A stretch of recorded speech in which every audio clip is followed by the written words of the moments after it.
ভক্তের লাগে ভগবান কাঁদছে। ভক্ত যদি কাঁদে, ভগবানের প্রাণ কাঁদে কেন?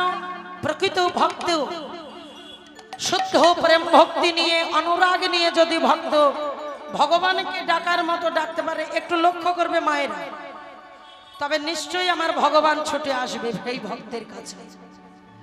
আপনাদের অনেকের জানা কথা, আজও প্রত্যেক বছর এই যে রথযাত্রা হলো, এই রথযাত্রার আবার কয়েকদিন পর উল্টো রথ যাকে বলা হয়। এখন জগন্নাথ দেব, প্রভু জগন্নাথ দেব আছেন কোথায়? মাসির বাড়ি। কেন? স্বয়ং ভগবান তিনি মাসি গুন্ডিজার বাড়িতে আছে কেন না? এটার একটা ঘটনা। প্রত্যেক বছর প্রভু জগন্নাথ দেব গুন্ডিজার বাড়িতে যায়। নিজের এত সুন্দর একটি পুরীধামের মন্দির, শ্রীক্ষেত্র ছেড়ে, মন্দির ছেড়ে, নিজের জায়গা ছেড়ে প্রতিটা বছর ওই মাসির বাড়িতে জগন্নাথ দেব যায়। কেন? গুন্ডিজা মায়ে 18টা সন্তান, সেই 18টা সন্তান হারানোর পর গুন্ডিজা মা সন্তান শোকে কাতর হয়ে সন্তানের লাগি কাঁদতে কাঁদতে হয়েছে অন্ধ। জগন্নাথ দেবকে ডাকছে, হে দয়াময়, হে কৃপাময়, তুমি কি অন্ধ হয়ে গেছো? এক এক করে একজন মায়ের 18টা সন্তান তুমি কেড়ে নিয়েছো। এই সন্তান শোক, সন্তান হারানোর যন্ত্রণা আমি কেমন করে সইব? আমায় তুমি শক্তি দাও। কাঁদতে কাঁদতে গুন্ডিজা মা হয়েছে অন্ধ।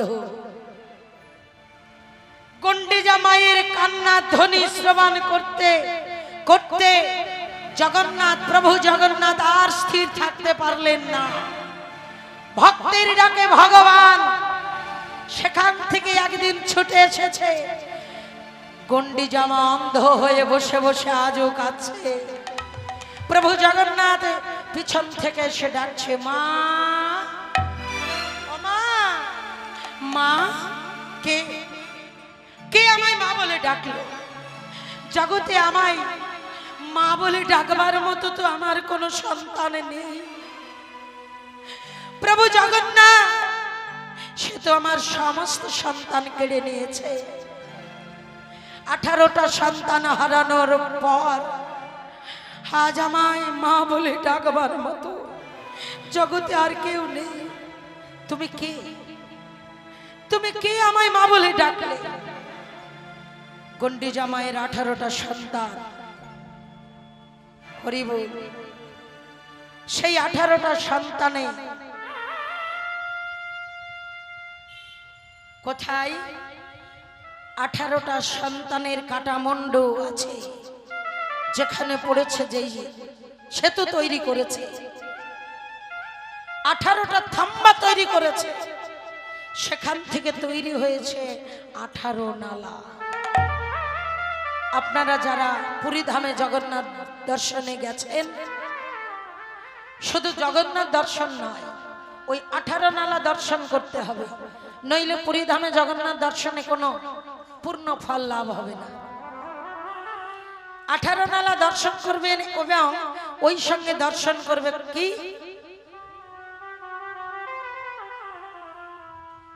ওই সঙ্গে দর্শন করবে যেখানে আমার মহাপ্রভু সচল জগন্নাথ, অচল জগন্নাথ দর্শনে আসত। প্রতিদিন সন্ধ্যার সময় যখন প্রভু জগন্নাথের আরতি হতো, তখন সচল জগন্নাথ স্বয়ং প্রভু গম্ভীরা হইতে আসত। সে স্তম্ভে হাত রেখে আজও মহাপ্রভুর দুটি হাতে স্পষ্টভাবে চিহ্ন রয়েছে, যেখানে মহাপ্রভু প্রতিদিন এসে ওই স্তম্ভের উপরে হাতটা রেখে আরতি দর্শন করতেন। হরি বল। সেই দিন প্রভু জগন্নাথ যখন গন্ডিজা মায়ের কাছে বললেন, কে বাবা তুমি? তুমি আমায় মা বলে ডেকেছো, তুমি কে? বলে আমি পুরীর জগন্নাথ দেব। জগন্নাথ তুমি এসেছো, তুমি আমায় মা বলে ডাকলে, কেন এসেছো? তুমি আমার 18টা সন্তান কেড়ে নেবার পর আজ এসেছো আমার কাছে। আমি সুখে আছি না, আমি দুঃখে আছি, আমি কত সুখী সেটা তুমি দেখতে এসেছো। জগন্নাথ চলে যাও, চলে যাও এখান থেকে। চাই না আমি তোমার অমন মা ডাক শুনতে। কেন মা? কোন মায়ের যদি একটা সন্তান মারা যায়, আরেকটি সন্তানকে সেই মা কি ভালোবাসে না?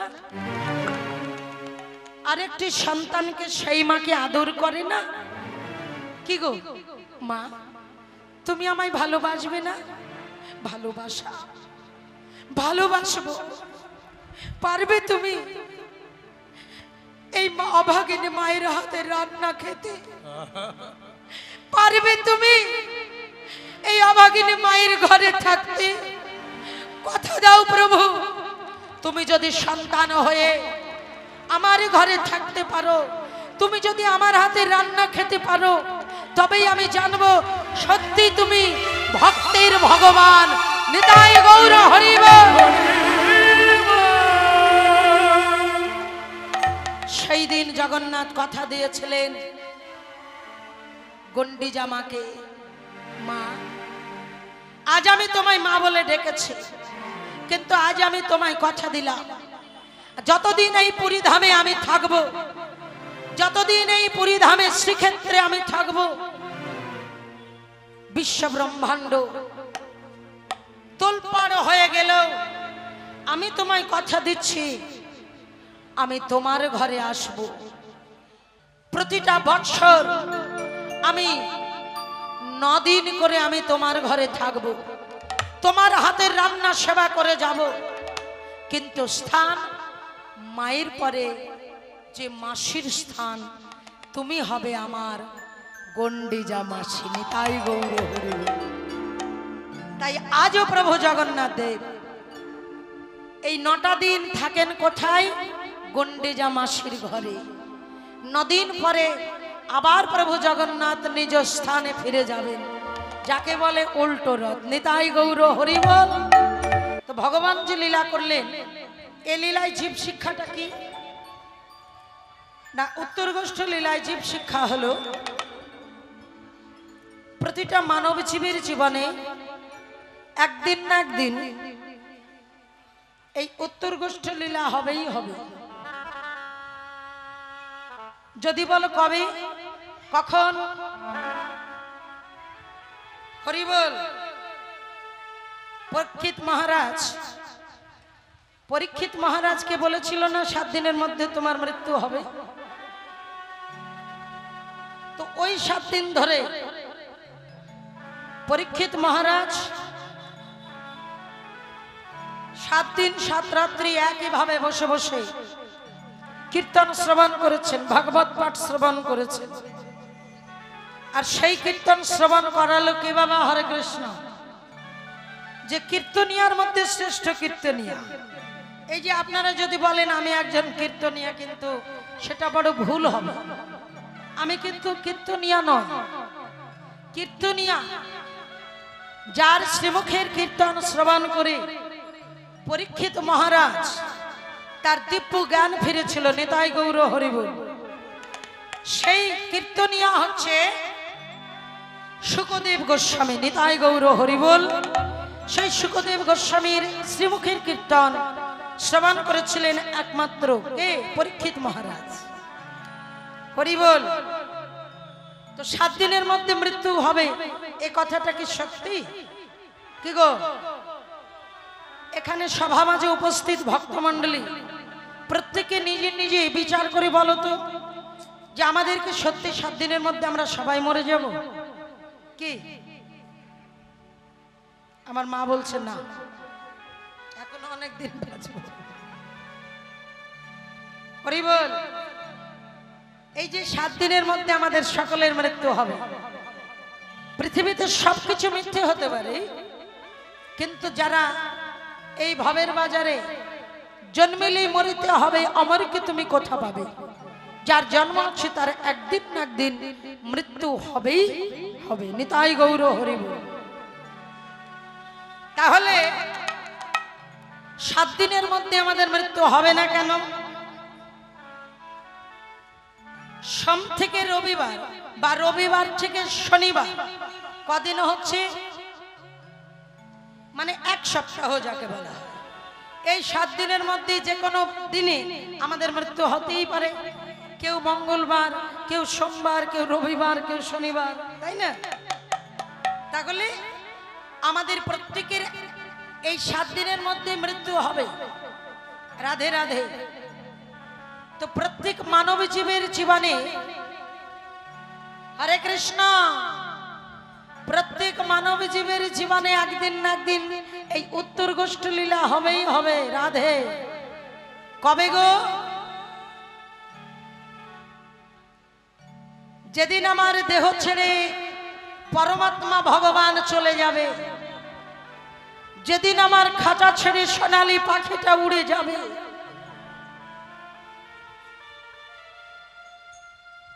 এত সুন্দর সোনালী খাঁচা, যে খাঁচার মধ্যে এতদিন বন্দী ছিল, সেই পাখিটা উড়ে গেলেই এই দেহটা হবে মৃত। সবাই বলবে এই দেহটা মৃত দেহ। হরি বল। আর যেদিন মৃত হয়ে যাবে মা, এই জগৎ সংসারে আপন বন্ধু বান্ধব কেউ থাকবে না, কেউ সঙ্গের সাথী হবে না। যেদিন জীবনের শেষ বাঁশিটা বেজে উঠবে, ওপার থেকে বাঁশি বাজলো, সরকারি খামাল তোমার পড়ে রইল, সেদিন পড়ে রবে তোমার বাড়ি গাড়ি দালান কোঠা, সকল ছেড়ে চলে যেতে হবে। কেউ তোমার সঙ্গের সাথী হবে না। শ্মশানে নিয়ে যাবে সাদের দেহটা। কিন্তু মাগো, আমাদের যখন জন্ম হয় এবং জন্ম থেকে মৃত্যু পর্যন্ত মহাজনগণ বললেন, যেদিন তুমি এসেছিলে ভবে,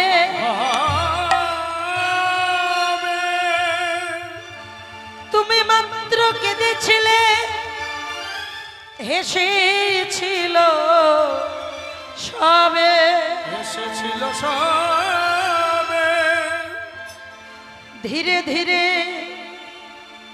দিনে দিনে তোমার সাদের দেহ হইল গঠন, মরণের কালে মরণে হাসিবে তুমি, কাঁদিবে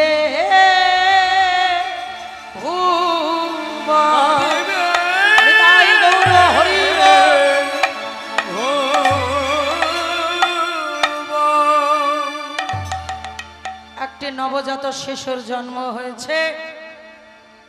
জন্মিয়ে শিশুটি কাঁদছে, সবাই আনন্দ করছে। কেউ বলছে, ওগো আমার নাতি হয়েছে, এতদিন পরে আমার মনের বাসনাটা পূর্ণ হয়েছে, ভগবান পূর্ণ করেছে। কেউ বলছে আমার পুত্র সন্তান হয়েছে, আমি পুত্র লাভ করেছি, আমি বাবা হয়েছি গো। কত আনন্দ করছে, কিন্তু সবাই আনন্দ করছে, সবাই হাসছে, সন্তানটি কাঁদছে কেন? দয়াময়, এ কোন অন্ধকার জগতে তুমি আমায় পাঠালে প্রভু, যেখানে তোমার দেখা মেলে না? সব আছে, কিন্তু শুধুমাত্র আমি যে তোমায় দর্শন পাচ্ছি না। দেখা দাও প্রভু, একটিবার তুমি দেখা দাও, দেখা দাও।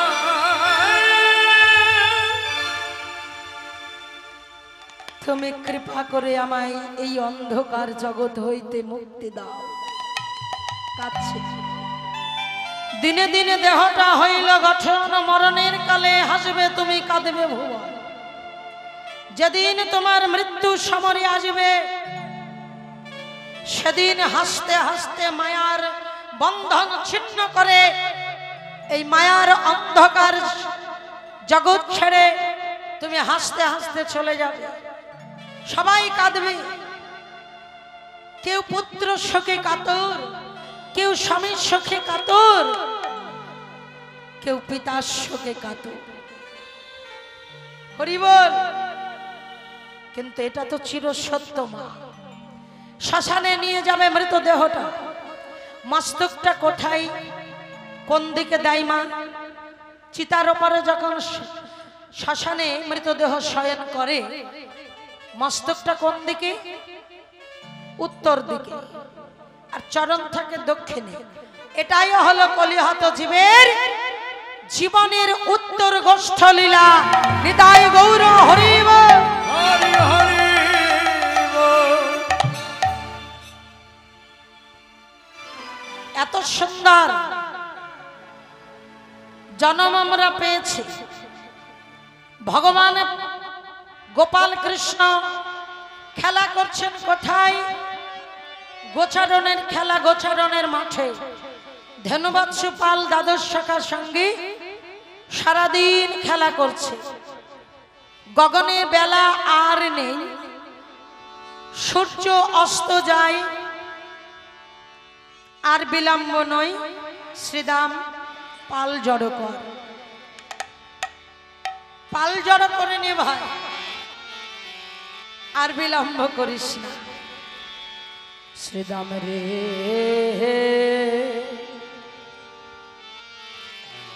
জানি তাই কীর্তনাঙ্গীর একটি প্রধান অঙ্গ।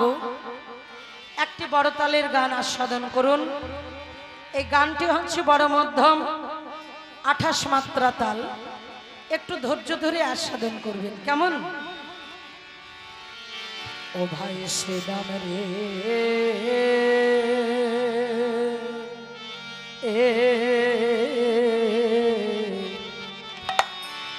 ওরে পাল জড়ো, পাল জড়ো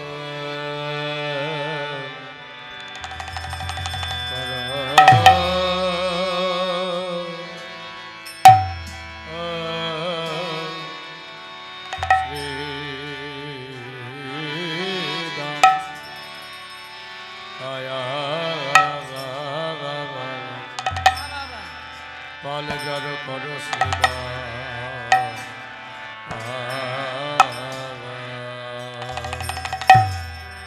ও ভাই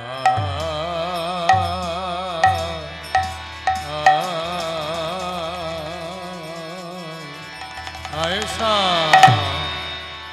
আয়া ওরে শনে যাও সে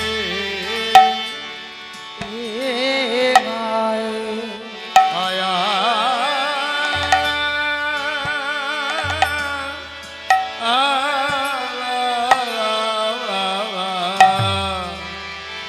শনে যাও সে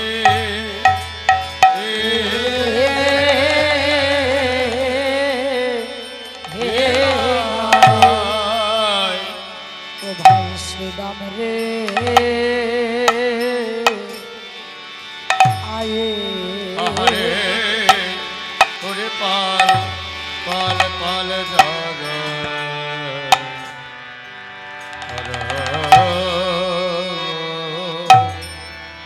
শ্রীদাম চেয়ে দেখ গগনে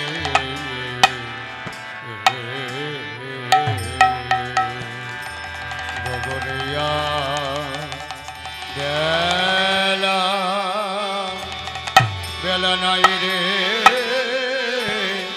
আহারে ওরে এখন ঘরে এখন ঘরে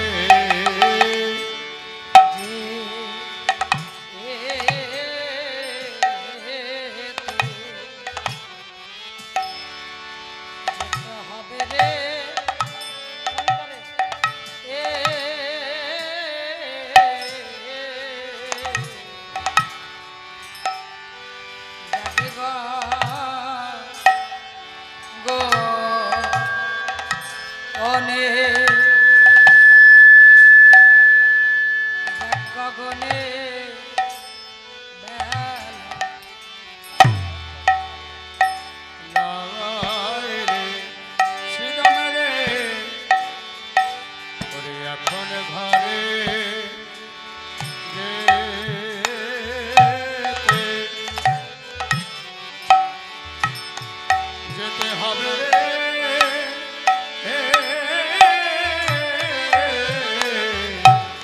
ওরে দেখে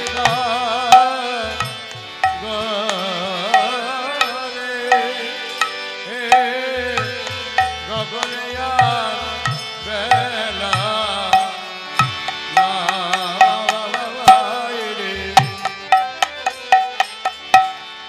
লাই বেলা চলে গেল রে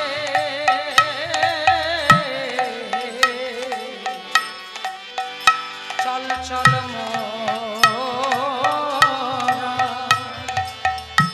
চল চল মোরা ঘরে যাই রে।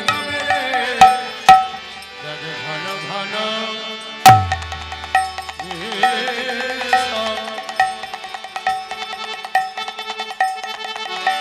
লাগে রে গগনে গগনে আর বেলা নাই রে খেলাই বেলা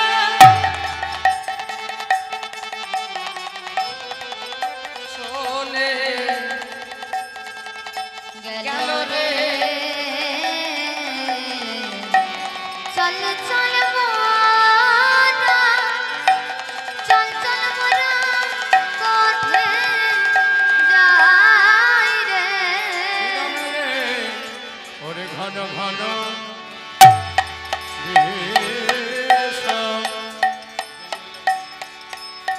বিষম খায় রে আমার মায়ের বুঝি মায়ের বুঝি না দেখে করে ভাই চল চল মোরা ঘরে যাই রে গগনে আর বেলা নাই রে এখন ঘরে যেতে হবে রে গগনে আর বেলা নাই রে চল চল মোরা ঘরে যাই রে গগনে আর বেলা নাই রে এখন ঘরে যেতে হবে রে গগনে আর বেলা নাই রে চল চল মোরা ঘরে যাই রে গগনে আর বেলা নাই রে এখন ঘরে যেতে হবে রে গগনে আর বেলা নাই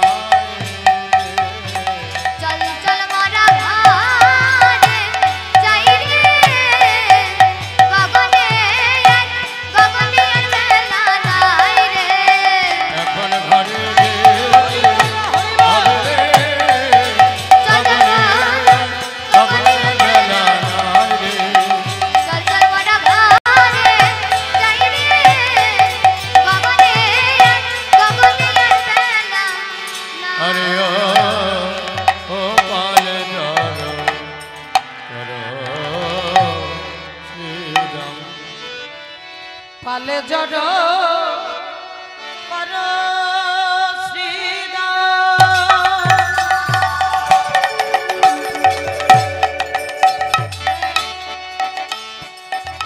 শান দেও শিবা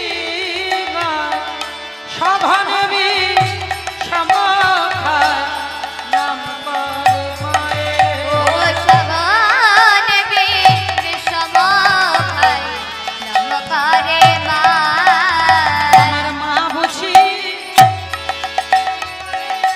আমার বুঝি নাম করে রে আমার মা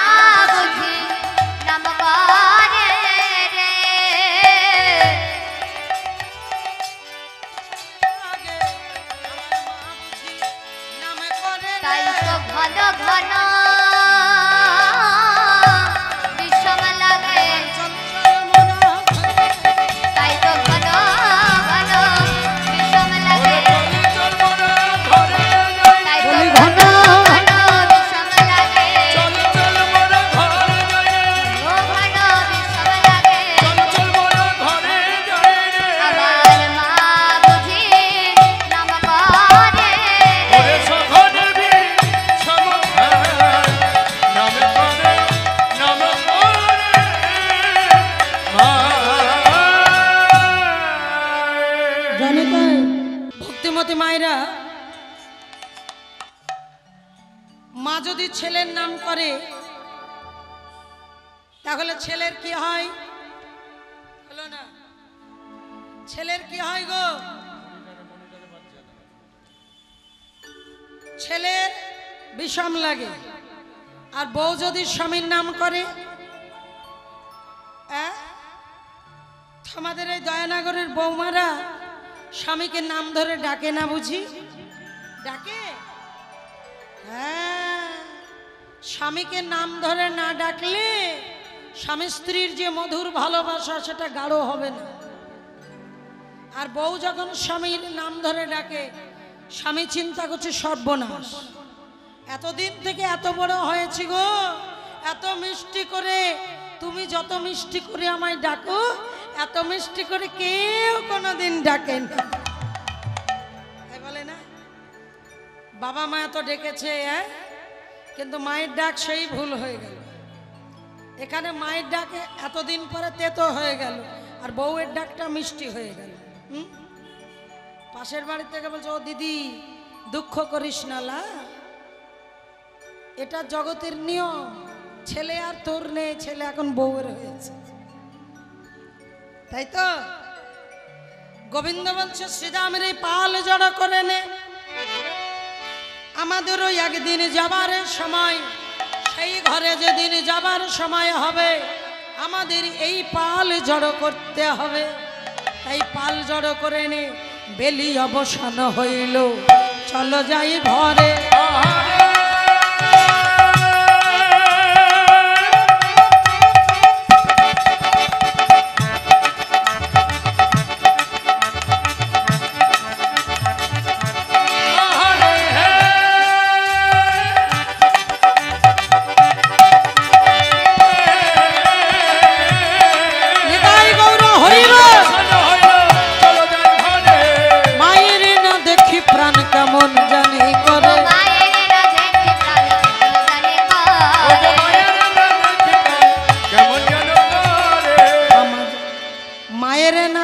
প্রাণ কেমন জানি করে, সারাদিন মাকে না দেখে ভগবান আজ ভক্তের লাগে কষ্ট পাচ্ছে। কি গো, ভক্তির জন্য ভগবানের প্রাণ কাঁদছে, এমন ভক্ত জগতে কজন হতে পারে মা? শুধু কি ভক্ত হলেই হবে? মোটা মোটা মালা পরেছি, হ্যাঁ, তিলক ধারণ করেছি, ভক্তের বেশ নিয়েছি, আমি বড় ভক্ত না। প্রকৃত ভক্ত, বিশুদ্ধ ভক্ত, বিশুদ্ধ বৈষ্ণব, অনুরাগ নিয়ে, তীব্র ব্যাকুলতা নিয়ে যে ভক্ত ভগবানের চরণে নিজেকে সঁপে দিয়েছে, সেই ভক্ত বললেন, আজু মাঠে আমাদের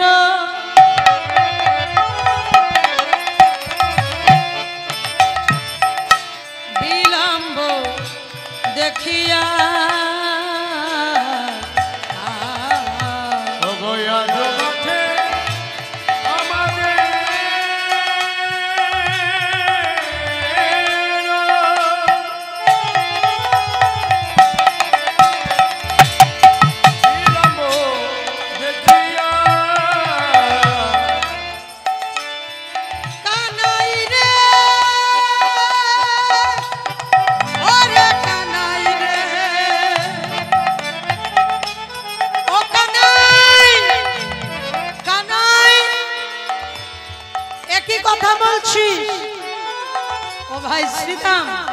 বুঝতে পারলি না? মায়ামার মায়ামার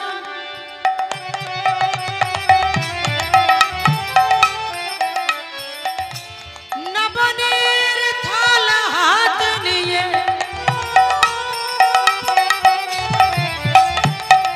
মন্দিরের দুয়ারে দাঁড়াইয়ে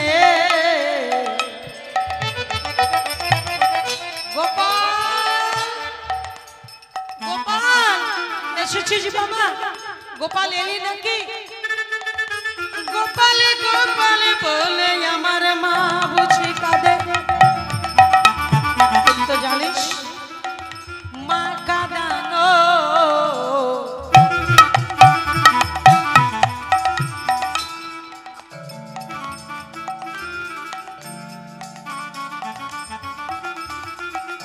ভালো নয় রে ওরে বাবা দানা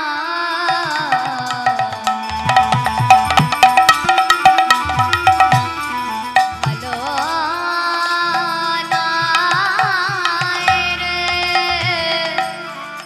কেন কাদালে কাদিতে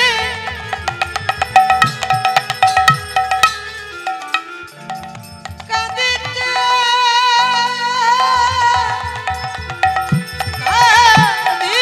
কাদিতে কাদিতে হবে ও ভাই মা কাদানো ভালো না রে এই, ভক্তই আমার মাতা পিতা ভক্তই আমার গুরু ভক্ত রেখেছে নাম মোর বাঞ্ছা কল্প তরু ভক্তির হাতে প্রেমের ডুরি ভক্ত যেদিকে ঘুরাই আমি সেই দিকে ঘুরি ভক্ত দিলে না দিলে উপবাস ভক্তির দ্বারে আমি কাঙালে সাজি কেন ভক্তই আমার মাতা পিতা ভক্তই আমার প্রাণ ভক্তির হৃদয়ে আমার সতীত বিশ্রাম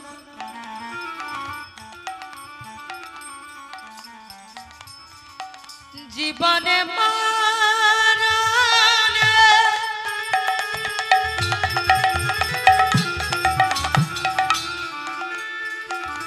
জন্মে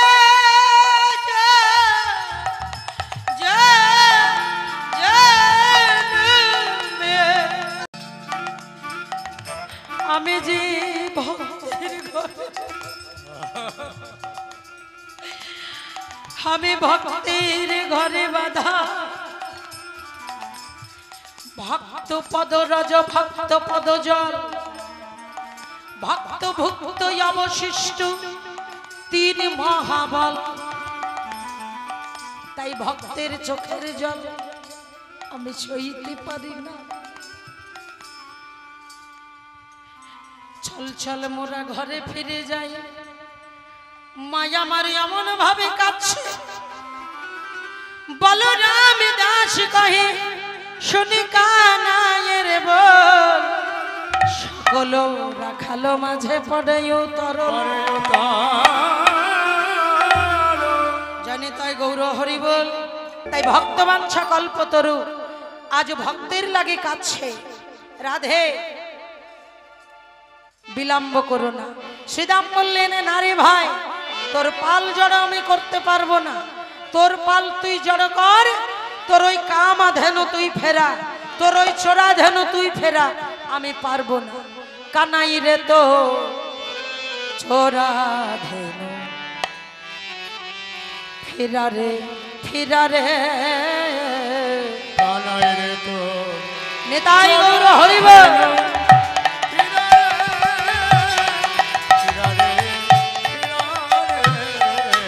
কানাই রে তো চোরা ধেনু ফেরা রে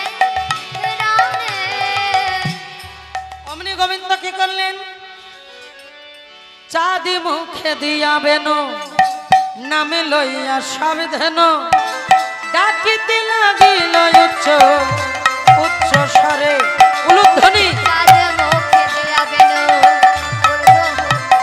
নাম লইয়া সব ধেনু ডাকিতে লাগিল উচ্চ স্বরে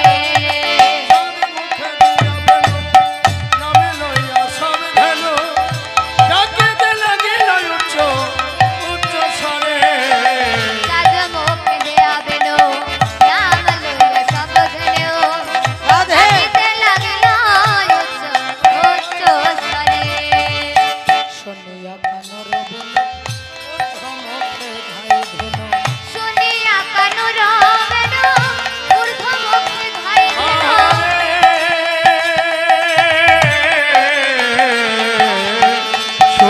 কানুর বেনু ঊর্ধ্ব মুখে ধাই ধেনু শুনিয়া কানুর বেনু ঊর্ধ্ব মুখে ধাই ধেনু উচ্ছ ফেলি পিঠের পারে উচ্ছ ফেলি নিতাই গৌর হরিব পারে আহারে উচ্ছ ফেলি পিঠের পারে অনুসারে বেনু রব বুঝিয়া রাখালো সব অনুসার বেনু রব বুঝিয়া রাখালো সব আসিয়া মিলিল নিজ সুখে আসিয়া মিলিল নিজ সুখে আহারে আসিয়া মিলিল নিজ সুখে জীবনে যে ধ্যান ছিল ফিরাইয়া একত্র কইল চালাইল বকুলের মুখে জীবনে যে ধ্যান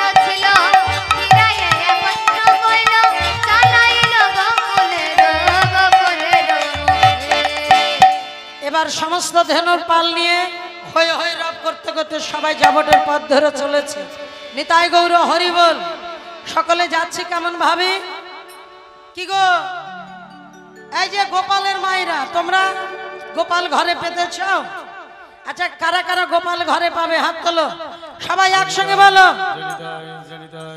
এই যে গোপাল এসেছে শ্বেতিকান্তি অনুপম আগে ধায়ে বলরাম হরিবল আর শিশু চলে ডাইনে বামে সকলে আনন্দ ভরে চলে এসেছে কোথায় বৃন্দাবনে কৃষ্ণ এলো বৃন্দাবনে হাত তুলে কৃষ্ণ এলো বৃন্দাবনে তোরা দেখে যা দেখে যা দেখে যা দেখে যা দেখে যা জনে জনে কৃষ্ণ এলো বৃন্দাবনে কৃষ্ণ এলো বৃন্দাবনে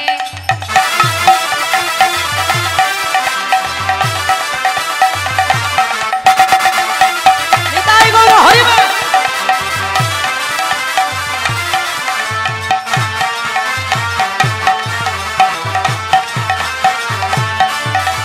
কৃষ্ণ এলো বৃন্দাবনে তোরা দেখে যা দেখে যা দেখে যা দেখে যা দেখে যা জনে জনে হরি কৃষ্ণ এলো বৃন্দাবনে মা যশোদারি গোপাল গোপাল শাখা গণের ব্রজ রাখাল মা যশোদারি গোপাল গোপাল। সখা গণের ব্রজ রাখা চরণে নুপুর ভাজে চরণে নূপুর ভাজে বৃন্দাবনের মাঝে তোরা দেখে যা দেখে যা দেখে হরি যা বল। দেখে যা জনে জনে কৃষ্ণ এলো বৃন্দাবনে কৃষ্ণ এলো বৃন্দাবনে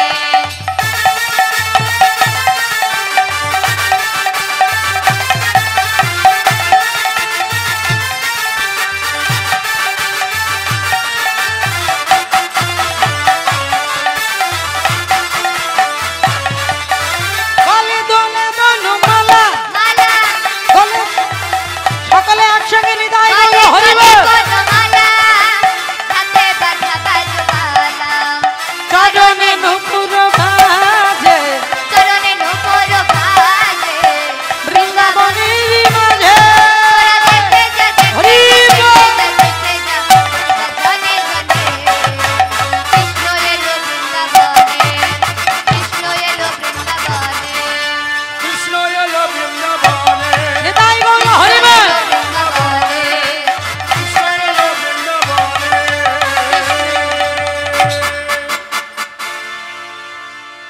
রাধারানী আমার মন্দিরের দুয়ারে দাঁড়িয়ে বললেন সোনার বধূ হে ও গো ওই না বেশে আইসই আমার ঘরে ওই না বেশে আইসো তুমি দাঁড়াইয়ে রয়েছি আমি আমি তুয়া বধূ লইবার তরে লইবার রবি যখন বৈশে পাটে মুই গেন যমুনার ঘাটে চাঁদ মুখ দেখিবার তরে বধূ হে ওহে আমার পরাণ বধূ দেখলামে ব্রজের বালক যত সবই চলে যাব তো আজ তুমি সবার পাছে সবার কেন? পাছু সোনার বধূ হে চাঁদ মুখ গেছে শুকাইয়া আমার মন্দির যাইয়া কর্পূর তাম্বল খাইয়া আলিশ করো তাহা গিয়া আমার মন্দির মাঝে বিচিত্র পালঙ্ক আছে আশেপাশে রসের বালিশ তাহাতে শুতিবে তুমি চরণ ছাপিব আমি দূরে যাবে বনের আলিশ। বনের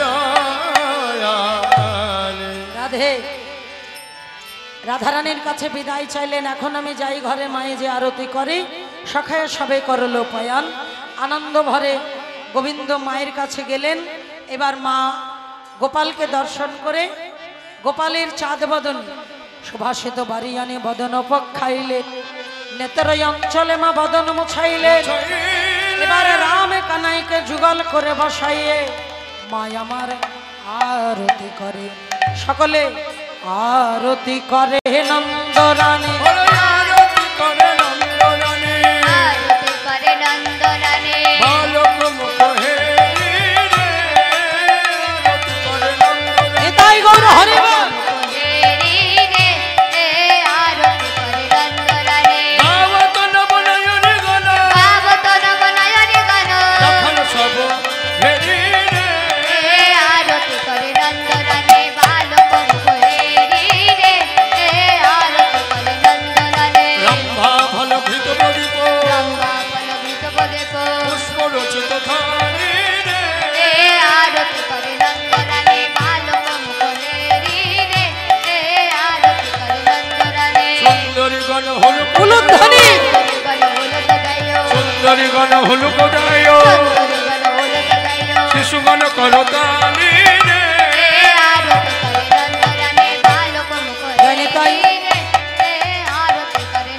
রাখি সিঙাবেন যশোদামাই কোলে নিল দোন ভাই